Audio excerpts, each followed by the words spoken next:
There's nothing quite like being out and about in nature. It's such a sensory experience. But it's not just your eyes you need to make the most of it. You need your ears too.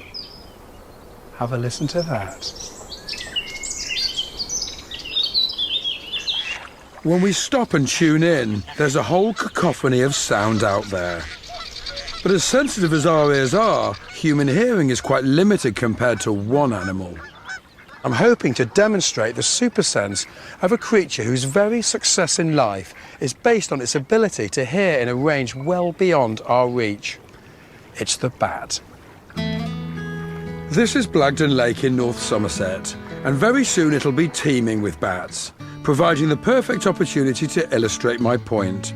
You see, there are certain frequencies of sound that humans are completely deaf to. Now, if I click on 14 kilohertz, I can hear that really high-pitched, annoying frequency. But if I click on 20 kilohertz, I can't hear a single thing because that's right at the upper limit of the human hearing range. Now, that's called ultrasound, and that's the domain of bats.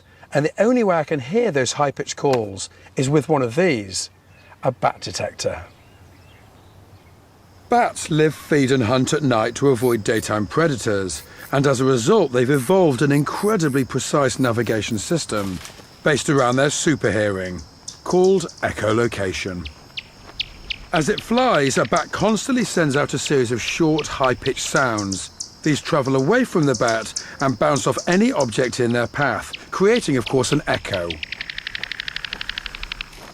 By listening to this returning echo, bats target and home in on their prey. Tonight I'm hoping to show you how brilliantly accurate they are. And with all these insects about, it won't be long before they come out to hunt.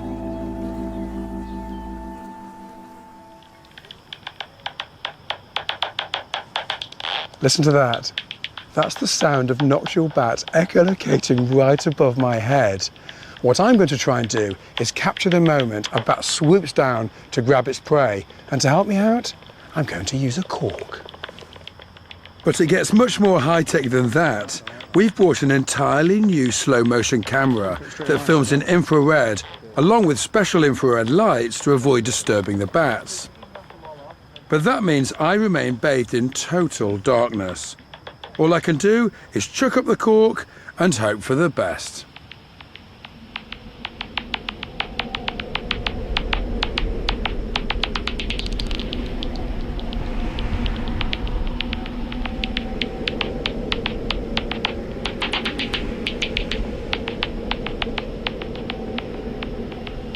Whoa, did you see that? It looked pretty good to me, but let's take a closer look. Right, here we go. Up goes the cork. 12 times slowed down.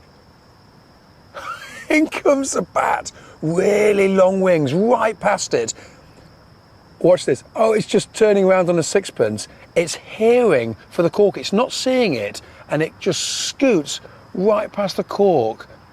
Realises it's not food because it's got so close to it, and it can actually see that image in its mind's eye.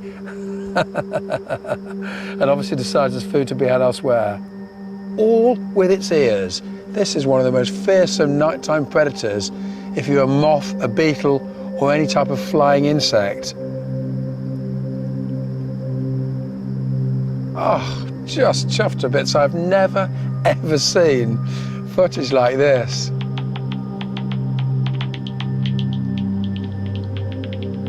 Our experiment shows that with echolocation, bats are aware of everything around them, even in pitch darkness. And with this super sense, they really are kings of their sonic world. Well, we've got two mics on the sofa now. Mike Dilger, you've got some other impressive animal ears for us, haven't you? I do indeed. It's time to test Michael McIntyre's knowledge of ears in the animal world. Oh. As you guess that ear. It's not my area. First one, please. I have to guess that ear? Any idea?